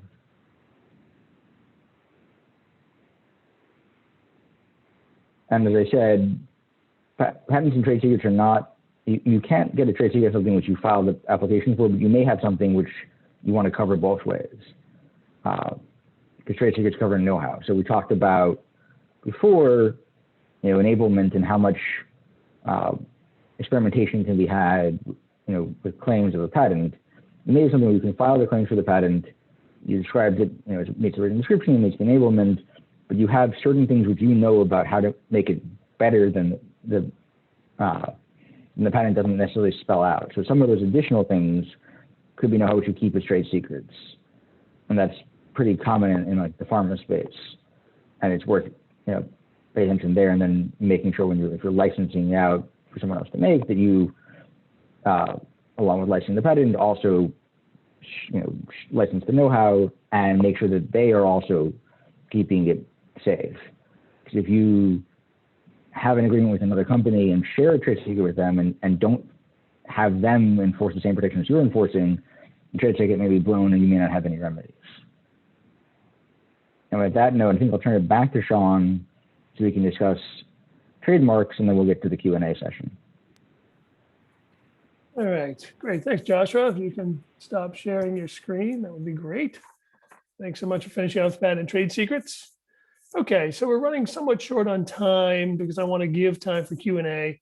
So I'll just do a fairly brief overview of trademarks, but hopefully then enough to give you what you need to know. Let me hit share on this.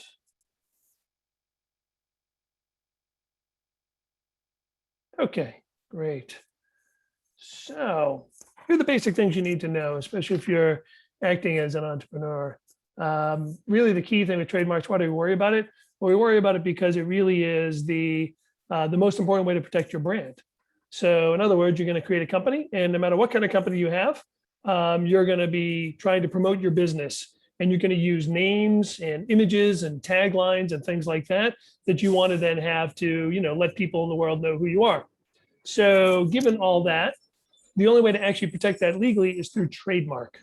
And so trademark then is something that, in contrast to patents and copyrights, which operate at the federal level, trademarks operates at both state and federal level. So you can have state level trademarks as well as federal. The good news is kind of like copyrights, as Professor Aistars was saying, that just by fixing something in a tangible medium, you have copyright, even though you have to register to enforce it, but you still have it even before you register it.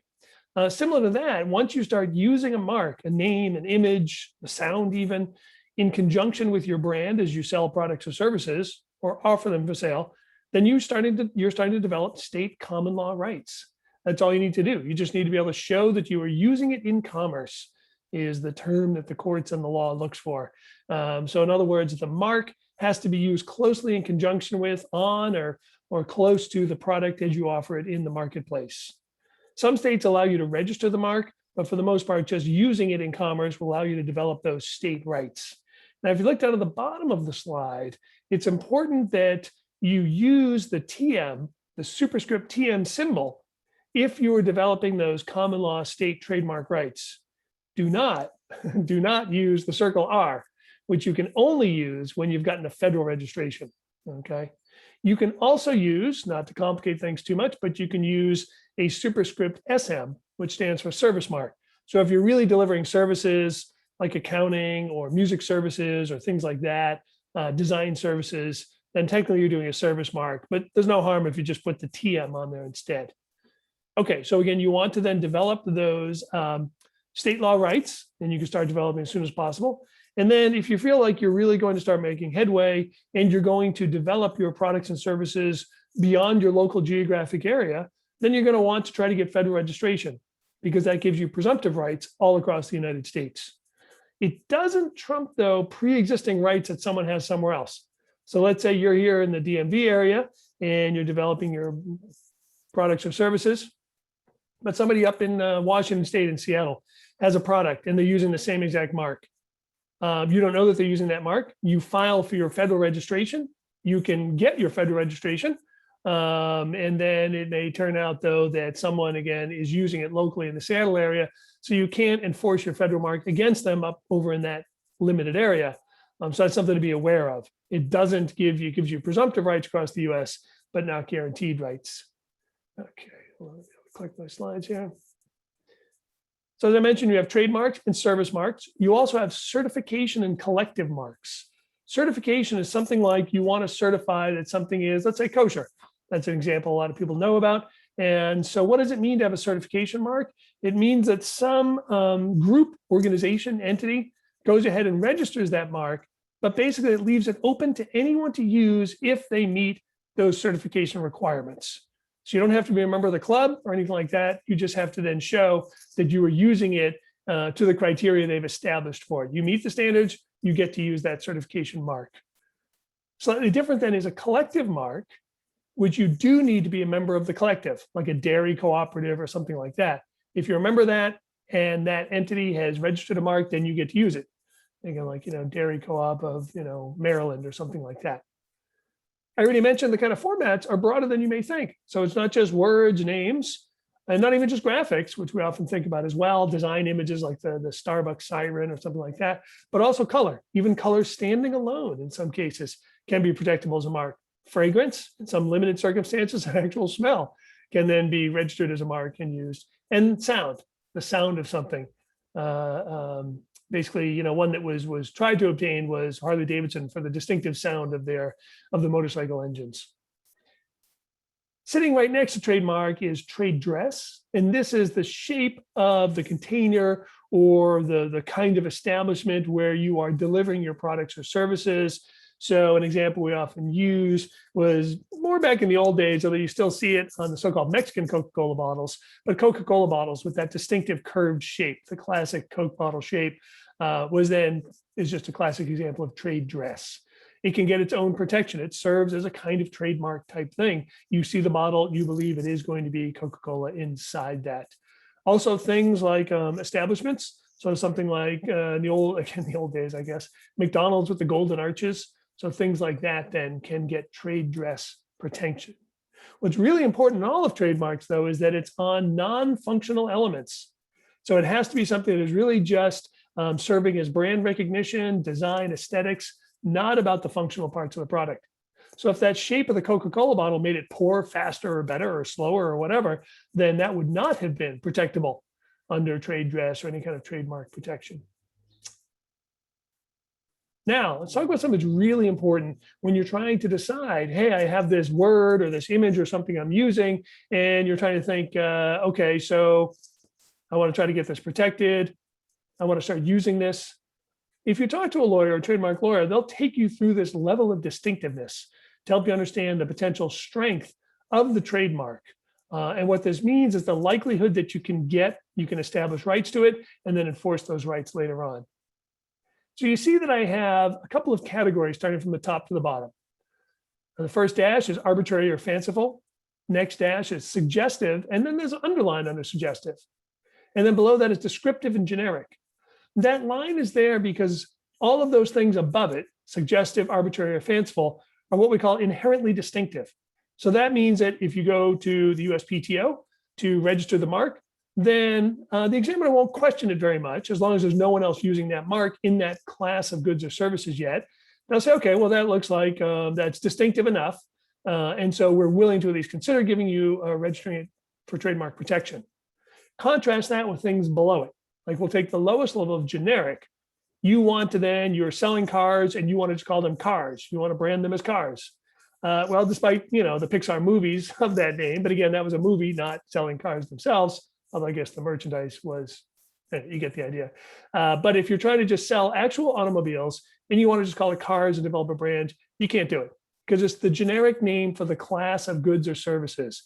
We just mean that category of those kinds of things in the world. So if you try to do that, then we don't want other people to not be able to call their cars cars. So you can never get protection for a generic mark. So it's not only not inherently distinctive, you can just never get protection. And there's an interesting class called descriptive, and it kind of describes it. So I have fast cars or even electric cars, which is a big thing now. Interesting, if you go EV, maybe is there some potential protection there, at least by a collective organization, or you have EV charging stations. But holding that aside, just saying electric cars is descriptive. It may still, in fact, be generic for that class of things. But so take the example again, maybe fast cars. It describes the product. We also want to be very careful in allowing people to have exclusive rights to that because other people need those English words to describe their product as well. So we'll only allow for trademark protection of descriptive marks if they've obtained what's called secondary meaning. And that means that in a particular demographic area, a particular consumer marketplace, many of those consumers have come to understand that that's not just descriptive of any old product like that. It's described for a particular kind of product. And then if you can show the examiner that, the examiner's satisfaction, or if it's in litigation later on, if you can convince the court, potentially a jury of that, then you will have trademark protection. But still, lawyers will caution you away from using descriptive marks because it's just so much harder to build that protection in. Now, moving back above the line for suggestive and arbitrary or fanciful, suggestion is where it doesn't just directly describe the product, but it does kind of give a hint. It only takes one sort of mental step away to think about it. So things like copper tone skin, sun lotion that used to be sold. And so, you have to think about it if you're like, oh, I guess it will give me a copper tone to my skin, and I guess I want that. So that sort of thing is suggestive. And so in that case, then other people don't necessarily need to use that to describe their product. And so we will allow you then to register that. That's a fairly strong kind of mark. And then arbitrary or fanciful are at the top of the heap. They're a little bit different. Arbitrary means it's a regular English word, but is not normally associated with that. So when Apple started branding itself, making computers under the term Apple, that seemed fairly arbitrary. And so that's a good way to go. That's a powerful kind of potential trademark. Fanciful is where you make up the word. It's a coined word, like things like Kodak. And so in that case, then again, very strong because it doesn't stand for anything in the world right now. It's a made up word. Now be careful though, because when we give branding advice to startups, because you're early in the company and it's a good time to think about your mark, not before you invest a lot of time and money into it, but the higher the distinctiveness of the mark, especially if it's fanciful, you have to be careful because you can actually fall all the way down to the generic level if you're innovating in a new class of goods or services that no one else had before and no one knows what to call it. So that's the problem when you'll see ads for, the famous one recently for Velcro, and the company's lawyers actually got on to this song and dance routine about not calling it Velcro in a generic sense, but calling it like hook and loop connector or something like that. Lots of things that we think of as plain English words now were not. Escalator, cellophane, aspirin were actually made up brand names. But because there was no other name for that class of goods or services, then they suffered the fate of genericide. And so in genericide, then your mark has, like it sounds, essentially been killed. And so now you have no protection. You've kind of given it up to the whole marketplace. So again, companies, Google doesn't want you to say, I'm going to Google something. Even though as an entrepreneur, you say, gee, that's the best thing. Everyone's using my name now. But again, beware of genericide. Okay, so a few things beyond the traditional sense of using marks to enforce that you are selling a particular good or service. Then there's also the Trademark Dilution Act, which means you can go against people, even if they're not directly infringing in the conventional sense of your mark, but if they're doing things to weaken it. So if you did have a made up word like Kodak, and then other people start using that in a way that makes it unclear that this mark now only stands for one thing in the world, or at least one thing in that class of goods or services, you could have a blurring action. Or tarnishment is where you take something that often we use an example of a very wholesome family brand kind of thing, and then somebody starts doing things with it to make it look like it's associated with not so wholesome family oriented things. And that would be so-called tarnishment. There was a lot of stuff, and we've kind of figured it out now, but there's still a lot of conflict and tension in when you want to have a domain name, a URL, and you want to then use your trademark that you have, and you find, lo and behold, somebody already has registered that URL with your trademark in it. So then there's ways to try to go about trying to remedy that situation. Okay, so now on the defense side, so you're the trademark holder, you try to then enforce this, and then the defense on the other side that's using your mark can say, no, it's generic. Everyone's using it just for the name of the class of goods or services, so you can't enforce it against me. Functionality, as I mentioned before, well, you know, it's an element of the product. So think about a visual element to a product, and now it really is a functional part of the product, so you can't go after me for that because there's no trademark at all. Abandonment, you had the mark, but you stopped using it. And you've let it go for so many years that no one expects that it's a trademark anymore. So you've abandoned it and I can use it now. Nominative use, even though a lot of times we think that, oh my gosh, if I ever mention the words like Coca-Cola, I have to put the trademark symbol or something and show that I understand it's a trademark. Not so if you're just using it to talk about Coca-Cola, either the company or the product. As long as you're not using it in an advertising sense, then you don't need to worry about infringing, or you don't need to put the symbol and stuff on it. Parody is a kind of fair use, like Professor Aistars talked about fair use and copyright. Parody here is where you're making fun of the brand. You can't just be using the brand to do a general social satire. It really needs to be, sort of making fun of the brand itself. And then if you do that, then that use would not be infringing. Okay, so as I mentioned, to develop your rights at the state level, you just have to start using it on goods or service in commerce or registration if the state has that. But note that when you have state rights, they're only enforceable in that particular state. That's why people like to try to get the federal rights. You can, even if you're not using it in commerce yet, you can try to do a so-called intent to use application. And then you have a bit of a period through which you have to then show that you're using it to keep that registration going. Also, as I mentioned, that you are registering your mark in a particular class of goods or services, computer hardware or construction equipment or something. You have to identify that category. And the only exception to that is when certain brand names become so famous, like Disney or something like that, or even Apple, then they become so-called famous marks and will actually allow you to enforce them outside of your normal goods or services, because you're such a big company doing so many lines of goods or services that the public wouldn't be surprised. Or they might expect, if they saw Disney on something, even if it was an automobile, they might think, oh, I guess Disney's co-branding with cars now or something. So then famous marks can have even more power than that. There used to be a lot more restriction on both registering and enforcing so-called immoral, scandalous, or disparaging marks, but a number of key cases in the past 10 years or so have really cut that back. So while it's still, the doctrine's still kind of out there, it's much weaker at this point. You get a 10-year term and you can keep renewing it for another 10-year term, pretty much indefinitely. So it's a great protection in that way. You must so-called police the mark, which is why sometimes people seem to be complaining that a trademark owner is being too aggressive. But if it doesn't look like they're actually enforcing their mark, if they're not policing it, then it looks like they've abandoned it and then they've lost it. No assignments in gross or naked licensing. Both those sound a lot more intriguing than they actually are. Assignment in gross just means you can't just sell the mark to somebody else without selling the business as well. So if you developed a cool brand, no, you can't actually just sell it to somebody else. It has to go with the business that you're doing. Similar to naked licenses, you can't just license somebody to use the mark without being somehow associated with something that you're doing. Okay, so let's drop out of this now. I want to give time for questions, even though again we went, there we go, good. Okay, so let me open it up now to questions. And what I'd encourage you to do is to use the Q&A function, because then we can track things and respond to them. So if you have questions for any of us, put them in the Q&A box. And while I'm waiting for questions to come up, I want to mention a couple of things. I'm watching that Q&A box.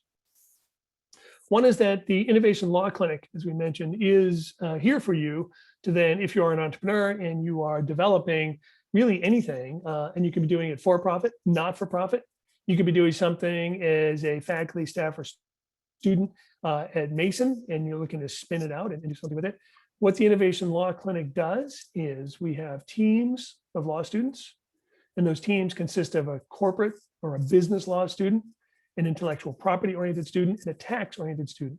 and they can help you then with all the questions you have about launching your business, developing it further. The only thing we don't do is if you are already well-funded, already have positive revenues coming in, then we generally will not take you on as a client, because then we can help direct you to regular attorneys, because you can generally afford to pay attorneys for your services.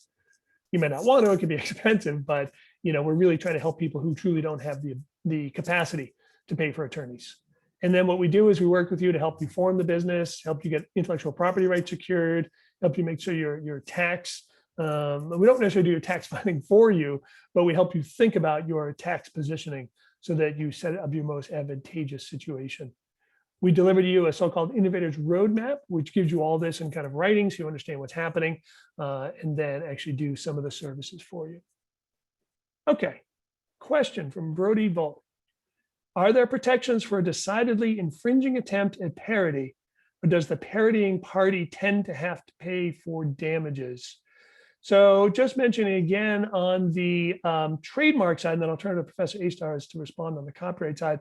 On the trademark side, it's the interesting thing is we don't really call it infringement, because unless you're trying to hide behind and make it look like a parody, but it's clear that you're really just trying to develop your own brand with that same name, but you're kind of just pretending it's parody. Yes, the court could look through that and say, look, in effect, what you're doing is really just trying to free ride on the brand. So we're not going to allow that. It's just barely parody. But if you're really parodying it and you just straight on use the logo and the name of that company, you can do that. That's kind of the point. It's a free speech type of issue. Sandra, why don't I turn over to you to speak on the copyright side for parody? Yeah, so in the copyright space, parodies are analyzed under the fair use doctrine, and the question is typically, is it a transformative use, which is something that I didn't talk about just because there was too much to cover and I already talked too much. But the transformativeness test actually came up in the context of a parody. It's a famous case involving a musical work. It was a parody of Roy Orbison's Pretty Woman by Two Live Crew. If any of you remember that parody from the late 80s, early 90s, I guess. Basically, Two Live Crew took Roy Orbison's Pretty Woman, and Pretty Woman's, it's romantic song, and Two Live Crew used the same melody and rewrote the lyrics in kind of a raunchy way, parodying the song. Roy Orbison's publisher sued and ultimately lost. Because the court found that it was a transformative fair use, and that Two Live Crew had not used any more of the work than they needed to make their point, and that they were making a social commentary on the work, on the nature of corny romantic love songs, what have you. And that they had added something transformative, something new to the work that changed its meaning, changed its purpose. And it wasn't going to affect the market of Roy Orbison's work in any way. Nobody would go listen to Two Live Crew when they were going to want to woo their girlfriend. So it wasn't in any way affecting the market for the work. And the fact that it was a commercial use was, neither here nor there in this instance. So, Two Live Crew prevailed in that case, and that's where the transformative use doctrine came from. So parodies are definitely, instances of fair use that are oftentimes found to be just fine, as much as they are infuriating to the original author of the work. But it's a free speech issue, as Professor O'Connor says. But again, it's something that's factual, and typically the thing that courts will look at though is, what are you adding to the work? Are you adding a new purpose, a new meaning, and are you affecting the market for the underlying work? And did you take any more than you needed to make your point? And that's why sometimes there has been a difference in views between satire and parody, because for a satire, you don't really need to take the work to make your commentary. For a parody, you actually need to take the work to because you're commenting on the work itself. So I hope that helps. Great. Thanks so much for that. If there's other questions, go ahead and type them in to the Q&A, or for some reason you want to use chat, that's fine too. And while we're waiting to see if there are other questions with some of the remaining time we have, but again, feel free to just type away and put a question in. But I want to turn it back to Professor Aistars too, because I don't think, Sandra, that you talked about your clinic much, or maybe I missed it when you did. So tell us a little bit about your clinic. Sure. Yeah, I didn't talk very much about it. So we've been assisting clients for about 5 years now, and we do a variety of things. We're basically set up to operate like a independent, boutique law firm in the DMV would. And we take on individuals and small businesses in the arts, and we assist with copyright issues. So we can't do litigation, unfortunately, with the exception that once we have the copyright claims board operating within the Copyright Office, we will be assisting individuals in bringing small claims in that forum, but that won't be for probably another, almost year yet. But we do, provide advice, copyright counseling, clearance of works, help with registering works, helping people understand their rights, helping people, work through contracts that they may be presented, helping people, understand kind of ins and outs, copyright related, in businesses that they may be setting up. We help with advocacy issues as well. If you're working through issues that may be before Congress or so forth. We've often represented people who wanted to file something before the Copyright Office, or testify before Congress or what have you, or participate in briefing that's going on in a copyright case that's on appeal, and they want to weigh in to say how that might affect their rights as an individual or small business. But you can find us, the easiest way to access it is through me, and there, Christina put a link in the chat box if you want to get in touch with us. Thanks, that was great. We are just about at time. We just had a very interesting question come in, basically looking at when attorneys are doing, when law firms are putting together software that will then help clients and even sort of not quite clients of the firm use that software. And so it's a work made for hire. I think on this one then, because we're at time, Don, you can reach out to us, preferably Professor Aistars, she's your point person for this, and talk to her about this question. But for everyone, because I think it'll just take too long to kind of answer it right in this format. But I want to thank everyone for joining us today. And again, we wish we could have done this in person, which was the original plan for all the Arlington Forward events. But hopefully we'll all be back soon enough in person. We'll run the summer school online. So again, people interested in that, reach out to us, let us know. That'll be online. But in the fall, with our fall conference, we'll be back in person. So on behalf of everyone here at CPIP, on behalf of Tony for the Arlington Forward program and Professor Durant for all of our Arlington campus initiatives that we're doing, thank you all for attending, and I hope you have a wonderful afternoon.